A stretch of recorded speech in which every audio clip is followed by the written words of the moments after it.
Vamos falar agora, já que estamos falando do Agni, sobre ama, que são Tá, amas dentro da tá. Importante que tudo isso que a gente está falando é exatamente uma sequência de ações, né? A gente começou falando do poder digestivo do Agni e agora a gente está falando da importância da digestão e o que acontece quando não tem uma boa digestão, que produz o AMA. Então, o AMA, ele é o produto de um alimento que não se digeriu. É popularmente conhecido como toxina, mas é porque é uma comparação que as pessoas elas conseguem captar melhor, né? Fica um pouco mais palpável para gente. Mas é esse produto, ai que bom, é esse o produto do alimento que não foi digerido. Então, esse AMA é ele que vai provocar, você vai começar a entender algumas doenças a partir disso, a partir do AMA, tá? Deixa eu ver Até se tem mais ontem, coisa. Tem sintomas. Pode falar. a doutora Paula comentou sobre a raspagem da língua, né, e falou do ama na língua. Exatamente, agora vocês estão descobrindo o que, que é aí o ama, né, que ela comentou, e algumas pessoas talvez não entenderam. Exatamente, Isso. também, né, também está na língua, mas não só na língua. A gente Por espelha e quê? ama pelo suor, não é isso? Na urina, nas fezes, mais longe. Isso, Respirando, exatamente. talvez, tá? Sim, são Sim, né? todos os produtos de. Porque que acontece? O corpo, ele tenta a todo custo manter a gente, né, equilibrado, vamos botar assim, manter um nível de funcionamento legal.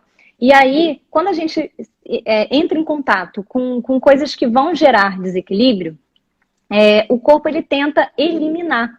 Ele tenta, e ele faz isso todos os dias. Na verdade, todos os dias a gente dorme, e nesse período é um grande período de detoxificação, vamos falar assim, é um grande período de limpeza. Por isso que é tão importante a gente acordar e ir ao banheiro para eliminar, né? A gente precisa eliminar. E o Ayurveda fala que tem que raspar a língua. Por quê?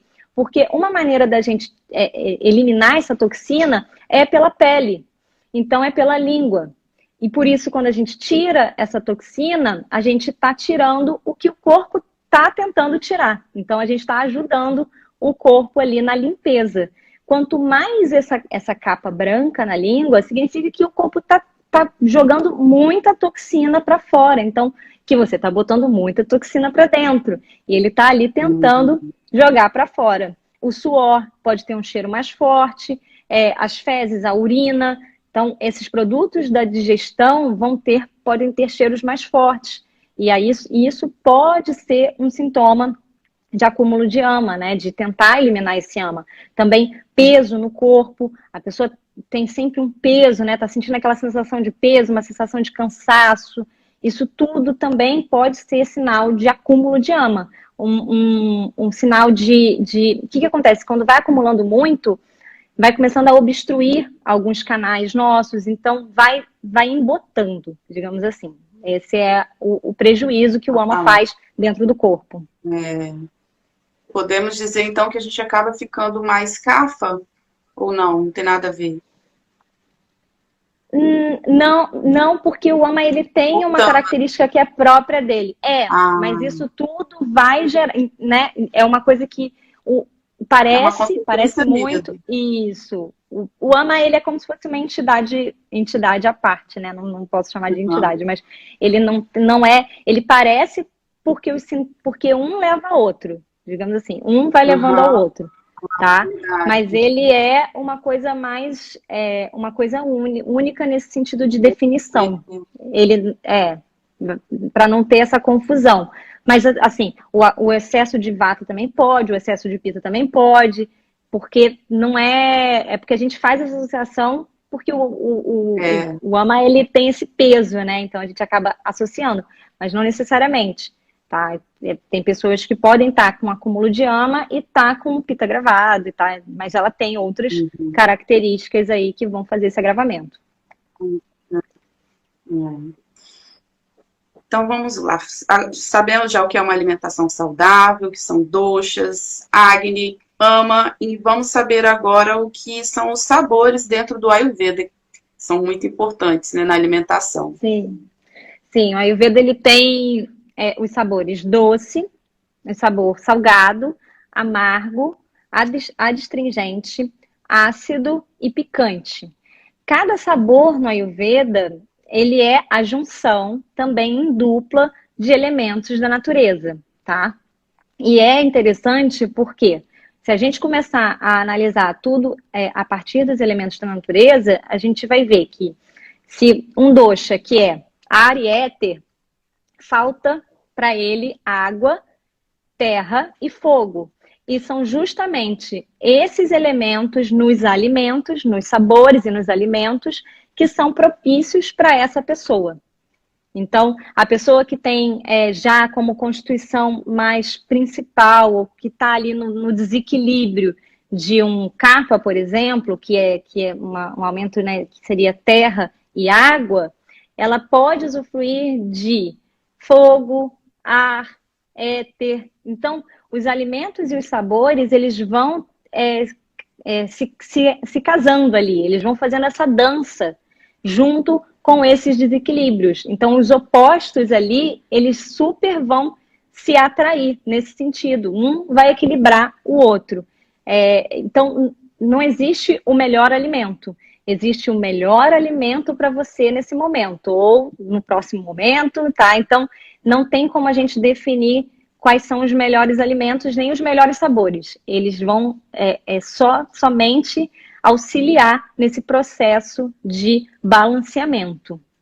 Por isso que eu não gosto de dar dieta, porque você está fixando um sabor, você está fixando um alimento ali para a pessoa todos os dias ou vários dias, e você não sabe se aquela pessoa vai estar, né, se na noite anterior ali de um dia a pessoa teve algum acontecimento ruim na vida dela, e no dia seguinte ela acorda X, e aí ela precisa de uma outra coisa e ela tem lá um fixo para ela comer, né? Então, eu gosto de proporcionar esse autoconhecimento. Então, para a pessoa entender o que vai favorecer para ela naquele momento. Você pode dar um exemplo de cada sabor? De comida? De cada sabor. Deixa eu botar aqui que eu vou colar. Se eu esquecer de algum. Vamos lá, sabor doce.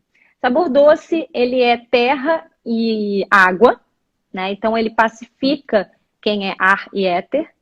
Ele é ótimo. E a maioria, e doce não é açúcar, né? Não é doce do açúcar, é doce do alimento. Então, a batata é doce, a abóbora é doce, né? E outros alimentos que têm esse sabor adocicado, né? Então, tem frutas que têm esse sabor adocicado. É muito importante também frisar que um alimento, ele não tem só um sabor. Sim. E uma refeição, ela não tem só um sabor. Então, a gente pode fazer essa mistura, né? Até para ir equilibrando mais coisas. Então, esse é o doce. O salgado, que é fogo e ar. Que é fogo. Não, desculpa. Que é fogo e água. O salgado é fogo e água. É o sal. Não tem outro exemplo. O picante, que é fogo e ar. O picante são as pimentas e, por exemplo, tem folhas que são mais picantes, então, coisas que são mais picantes. Sim, eu lembro dela também.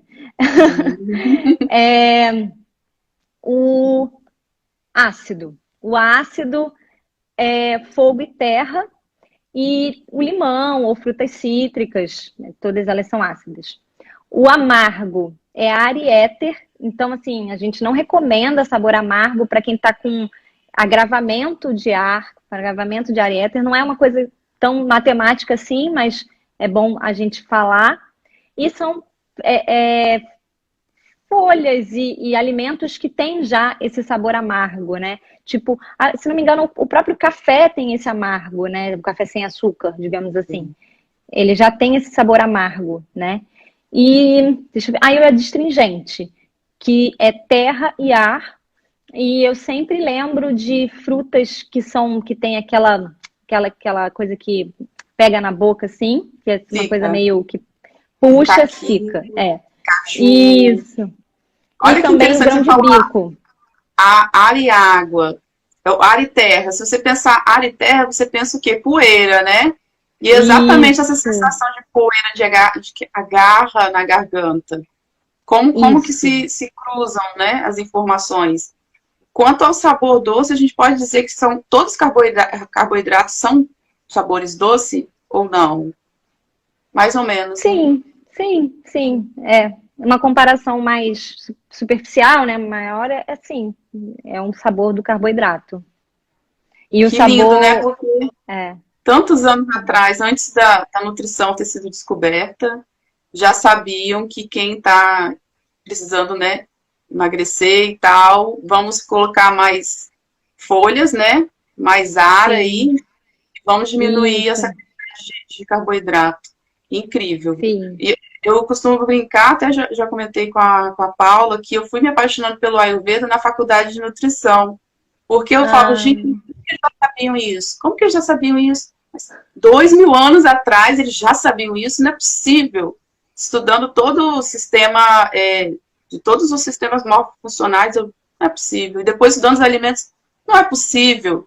E é assim, fui me apaixonando lá, porque você olha os livros, você estuda, e fica meio que, é uma alternativa, mas não é medicina ali nua e crua. E quando você começa a estudar, você fica, não é é. possível. É muita Foi a sabedoria. minha impressão, foi a minha mesma impressão que eu tive. Eu falava, não é possível. Só que eu fiz o contrário. Você estudou Ayurveda antes de nutrição? Depois, já tinha assim Ah, um tá. conhecimento Ah, superficial, tá. porque a professora de yoga, ela entuchava a Ayurveda na gente, né? Então eu já tinha me Que bom. apaixonado, mas não tinha ainda formação na época que eu descobri o Ayurveda. A formação veio Entendi. depois. Pois é, eu fiz também, fiz medicina, fiz Nutra, e depois que eu fiz Ayurveda, eu fiquei, gente, mas isso tem total a ver com não sei o que, né? Eu fiquei, digamos que eu ficava bem enlouquecida, assim, como que A gente fica. pode? Eu me arrepiava nas aulas, eu, gente, não é Sim, possível. sim. É por isso que eu Alguém falei, o estudou muito Ayurveda, bem. sim, ele encaixou muita coisa, né? Ele pega as peças do quebra-cabeça ali que estavam soltas, aqueles buracos assim, ele vai lá e coloca. Eu falo, agora tá explicado por que Outros que isso nomes. não. Sim, com outros nomes. E dá para falar com os nomes ocidentais tudo que é perfeito, assim. Para mim É, é impressionante. a gente Eu fica admiro assim, muito. de queixo caído mesmo, não tem outra explicação. Vamos lá, então Sim. terminamos. Você falou todos os sabores? Sim, né? Falei, falei. Adstringente. E também é bom falar do grão de bico. O grão de Ah, bico, ele é adstringente. Então, tem gente que também. entra no grão de bico e ele agrava muito, porque ele tem ar, né? E terra, então ele agrava esse ar aí. Então, para tomar cuidado para não comer muito. É isso. Tudo no equilíbrio. Explica os gases depois, né? Exatamente. Também explica isso Vamos aí. agora falar um pouco sobre mente, né? Vamos falar dos gunas mentais. O que que eles são, os gunas mentais? Sim. Como a gente tem esses doshas que eu falei, de ar, de água, terra, fogo, que eles se juntam e formam três doshas, a gente tem três gunas. Esses três gunas, eles são características, né, mentais, eles seriam assim. E na mente, a gente tem dois doshas mentais. Então, são três gunas e dois doshas, tá? Três gunas é sattva, rajas e tamas. E os doshas, por que são só dois? É rajas e tamas. Porque são eles que causam o desequilíbrio. Sattva não causa desequilíbrio. Sattva é o equilíbrio. Sattva é tudo de bom. Então, a gente não considera ele como dosha porque ele não desequilibra, né? Ele é o estado de equilíbrio. E aí tem esses dois, rajas e tamas, que têm características muito importantes porque eles estão acompanhando a gente. Né? Não, as pessoas ficam buscando, quem conhece a Ayurveda fica buscando muito uma alimentação sátrica, mas eu falo, gente, a gente precisa de todos eles. Não tem como a gente, porque se a gente fosse ficar na gruta, meditando, né, para sempre, sim, a gente pode ter uma alimentação sádica, mas a gente que quer viver aqui, né, nas nossas Verdade. funções, Trabalhando pra cara. isso, trabalhando, tendo que trabalhar, tendo que dormir, tendo que fazer coisas que, né, que são importantes para a vida, a gente precisa de todos eles todos esses doshas e todos esses gunas, vamos botar assim. E eles têm muita ligação com a alimentação, porque, como eu falei, o sattva, ele é essa coisa da plenitude, né, da iluminação, de uma coisa mais iluminada, pura. O rajas, ele é estimulante, então a gente precisa dele para levantar da cama, por exemplo, né? Se a gente não tem o rajas, a gente vai ficar na cama para sempre, ali deitado. E a gente precisa do tamas para dormir, para deitar. Então ele dá essa característica de letargia, por isso que vai confundindo, né? O tamas, ele tem essa característica da letargia, mas não a letargia na sua forma ruim, mas uma letargia de descanso, né? De botão off, assim. Né? Então eles têm que estar em equilíbrio, porque quando eles estão em desequilíbrio, a pessoa está mega estimulada, então pensa numa pessoa que está muito, que também não é muito bom, e numa pessoa que pode estar muito down. Então a gente tem que botar eles assim, tem sempre que dar uma dose ali para eles ficarem mantendo ali um balanceamento. Eu acho que é isso que é o resumo da história aí. E aonde que entra a alimentação nisso? Eu vou só falar um detalhe, tem dosha mental no corpo todo. O Ayurveda não é assim, mente e corpo. O Ayurveda é mente e corpo. Então, a gente tem dosha mental no corpo todo. Então, o corpo todo tem mente. Todas as nossas células estão conectadas nessa função também, numa função cognitiva, numa função de percepção do mundo. Então, isso é importante, a gente não separar o Ayurveda, para o Ayurveda, né? O Ayurveda não separa isso, ele separa mais a título digamos que de didático, né? Para ensinar, para explicar, mas está tudo ligado. E aí você perguntou quais são tudo junto e misturado. Como que entra a alimentação aí na questão do equilíbrio e também do desequilíbrio, né? É possível desequilibrar e equilibrar os gunas através da alimentação? Sim, assim, né? Tipo, sim, vamos falar de um jeito bem genérico, né? Para as pessoas não acharem que a partir de hoje vai ter que cortar tudo, vai ter que botar um monte de coisa dentro de casa. Vamos lá. Os alimentos que eu posso dizer que são sáttvicos, né? Os alimentos que são mais perfeitos, digamos assim, para o Ayurveda, são os alimentos frescos e orgânicos. Então, se você tem uma alimentação majoritariamente de alimentos frescos e orgânicos, você está no caminho legal. O resto vão ser detalhes de cada alimento que aí sim a gente vai dosar, né? Então, por exemplo, para uma alimentação que seria uma alimentação de equilíbrio no Ayurveda, são legumes frescos, aí a maioria dos legumes, frutas, a maioria das frutas, nozes, castanhas, grãos integrais, frescos, né? Porque não pode ser grão velho, porque o Ayurveda isso é tamásico, mas... Então, grãos frescos, e aí a gente vem nos detalhes. Por exemplo, ele coloca como berinjela e tomate, alimentos rajásicos, alimentos mais estimulantes. Amendoim como algo rajásico.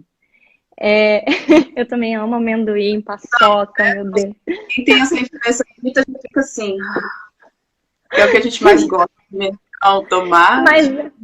Mas, gente, o grande lance que eu aprendi com a Ayurveda a gente corre para aquilo que desagrava, né? Para aquilo que agrava, para aquilo que desequilibra. É para onde a gente corre. Então, a gente tem que toda hora ficar nessa, tipo, eu sei que eu quero aquilo, mas aquilo não é o melhor para mim, deixa eu ver outra coisa que é melhor para mim. Então, porque a gente corre para aquilo mesmo. Eu também. Eu como granola pra caramba, assim, né? Cereal, que é super leve. E eu sei que para mim vai agravar o meu vata, e eu falo, não, meu Deus, mas aí a gente tenta botar um alimento. Vamos fazer um chazinho para corrigir? Exatamente, isso que é legal também. A gente não precisa taxar um alimento e deixar ele no vilão, tipo, nunca mais eu vou comer isso. Não, come isso com isso, junta isso com aquilo, que aí você consegue tudo que você quer, né? Assim, tipo, quase tudo, né? Não vamos também. Mas por exemplo, a Ayurveda coloca o cogumelo como tamásico. E assim, quando eu ouvi isso, eu fiquei muito impressionada. Mas se você for parar para pensar, como que cresce um cogumelo? Ele cresce num ambiente escuro e úmido, né? Ah, Ele é. é desse ambiente. Então, ele gera, é o que é a potência dele ali, né? Então, eu entendo, mas eu nunca deixei de comer, porque eu entendo que ele tem uma função. Porque se a gente só comer Sim. rajásico, a gente só comer tamasco, então a gente precisa comer coisas que vão Equilíbrio, fazer tudo. isso. Sim, essa é a alimentação. E aí, para não ter erro, a gente vai nos legumes, verduras, nananana, frutas frescas e orgânicas. Ai, não consegui orgânico, frescos. Ai, não consegui fresco. Vai no que você mais, não conseguir mais de fresco, né? Mais fresco possível, tá?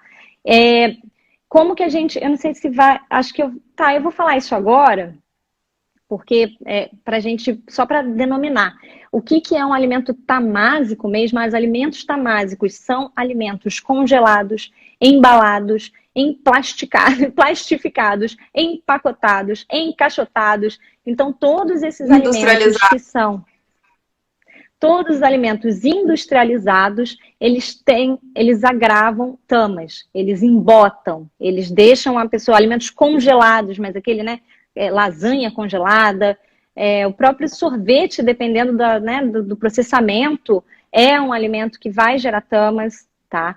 Então, eu sempre friso esse tipo de alimentação, que é uma alimentação que muita gente faz, e aí muita gente está com tamas agravado por conta disso. Então, eu não quero mais comer alimentos tamásicos. Come alimento fresco. Não precisa, só você tirar os industrializados que você já melhora e já está ali mais de meio caminho andado, assim. Só de tirar os industrializados, você já Uma está no caminho da pessoa saúde.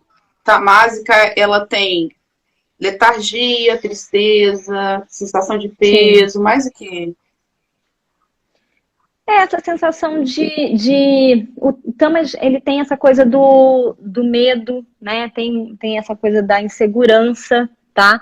É tudo isso, medo, insegurança, um pouco de ansiedade, mas é mais medo e insegurança. É, é, Uhum, é bem forte essa questão do medo para o Tamas, essa coisa da introspecção, e isso é bem forte. Então, por isso que uhum. a alimentação ela pode auxiliar muito, porque quando, a partir do momento que a pessoa tira esse tipo de alimento e, em contrapartida, coloca alimentos que são É, mais cheios de energia, e a energia de todas as formas, né? A gente está falando de energia muito, muito além de só do nutriente, mas um alimento natural. Eu li esses dias que as plantas, né, os vegetais, eles têm essa capacidade de pegar a luz do sol, compactar e dar para a gente de presente. olha, Então, isso que eu acho que é fantástico. Quanto mais você se alimenta da energia solar, que é a energia do todo, que é a energia do universo, que é tudo, assim, então mais você está na sua conexão com a saúde. que incrível, É não isso que eu acho que sabia. é legal. E aí Eu você também pode não, eu dar também, aprendi isso, achei legal. que bom que você está compartilhando. Você pode falar também um pouco das características rajássicas. Sim, essa característica estimulante maior. Mas tem um. Eu até tinha deixado aqui uma cola, porque são detalhes bem importantes, assim, dessa coisa do o rajásico, no equilíbrio, ele é o estimulante, né? O que dá essa coisa da criatividade também, né? Tal, ele é o que gera o movimento, e isso tudo é o rajásico. Mas Ação, isso, isso. É toda essa parte de ação, de movimento, de coisa positiva. Mas quando ele está em desequilíbrio, é o ódio, aí vem inveja, cobiça, né? Como é que é o nome daquilo? Quando você guarda, né? Tipo, apego.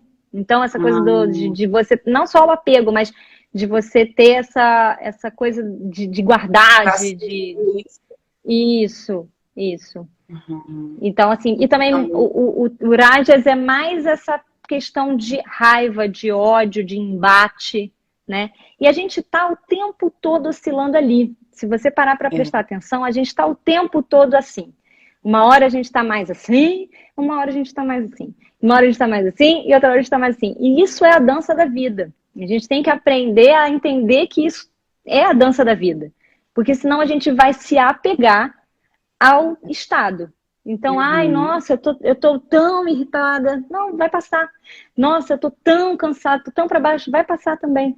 Então a gente fica variando também o tempo todo nisso, porque a gente está nessa dualidade. Então a gente tem que entender essa dualidade da vida e ver que como que a gente pode novamente equilibrar, porque vai passar. É isso aí. Se temos ferramentas, vamos usar. Né? Ninguém Sim. quer ficar no estado ajasco o tempo todo, nem tamásico o tempo todo, porque tem as suas consequências, né? Exato. Quem tá rajasco, de repente, não vai dormir, vai brigar, vai fechar alguém, vai fechar no trânsito, vai brigar. Quem está em estado tamásico pode cair numa depressão, e isso tudo a gente, o Ayurveda tem essas ferramentas para a gente não entrar nesse estado e estacionar, mas trazer, né, as qualidades que são opostas para a gente sair, equilibrar, e aí lá na frente desequilibra de novo, mas a gente traz essas ferramentas novamente, como uma dança, a dança da vida mesmo.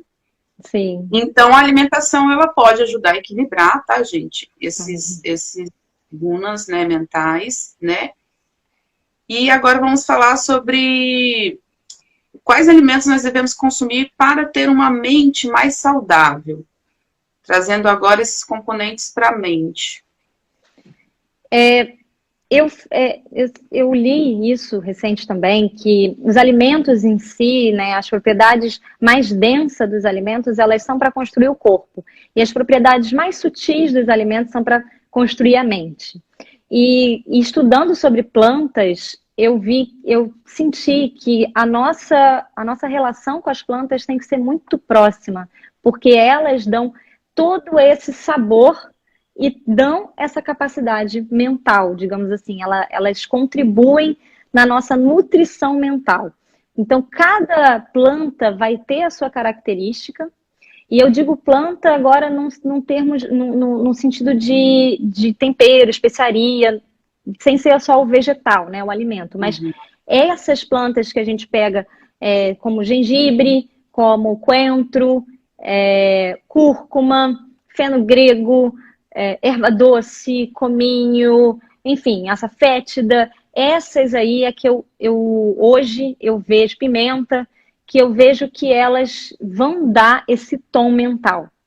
Essa nutrição mental, ela é muito mais potencializada pelas especiarias, pelas plantas, porque elas têm uma energia sutil, elas têm essa sutileza.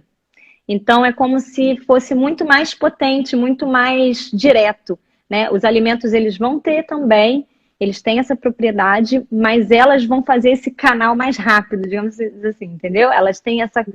Então, é importante estudar as especiarias, saber as especiarias que esquentam, né? A canela, a pimenta, saber que uma pimenta vai aumentar rádias, saber que a pimenta, ela tá ali para isso, que ela digamos que o dharma dela é esse quente, essa coisa, né? E ela tem essa serventia.